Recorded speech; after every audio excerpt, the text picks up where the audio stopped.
ஐயோ இதெல்லாம் ரொம்ப பாவங்க அப்படின்ற மாதிரி ஷூட்டிங் ஸ்பாட்ல பைக் ஸ்டண்ட் பண்ணும்போது உண்மையிலேயே அடிப்பட்ட ஒரு 4 ஆக்டர்ஸ் பத்தி அந்த நம்ம பார்க்க போறோம். இதுல ஃபர்ஸ்ட் வந்து மோகன்லால் சார் 2005ல ரிலீஸ் ஆன கேசனோவா அப்படின்ற அந்த படத்தோட ஷூட்டிங்ல பைக்ல இருந்து அப்படி கீழே டவுன்ல வர சீனை எடுத்துட்டு இருக்கும்போது இவர் அப்படியே நிலைத்தடுமாறி பிரேக்க பிடிச்சு அப்படியே கீழே விழுந்துருவாரு. எதுக்குங்க பிரேக்க பிடிச்சிங்க?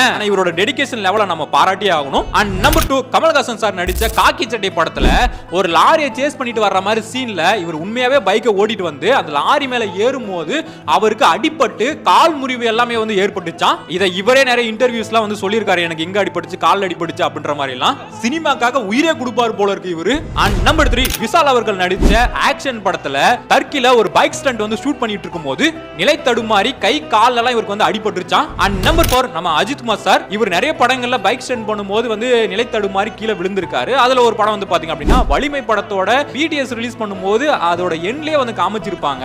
அந்த பைக்கை நம்மளால ஓட்ட கூட முடியாது, அதுல ஒரு வீலிங்கே பண்ணி கீழ எல்லாம் விழுவாரு. சோ அந்த 4 பேர்ல யாரோட டெடிகேஷன் லெவல் வேற லெவல் இருந்துச்சு அப்படின்றத கீழ வந்து கமெண்ட் பண்ணுங்க. வீடியோ பிடிச்சா லைக் போட்டுருங்க.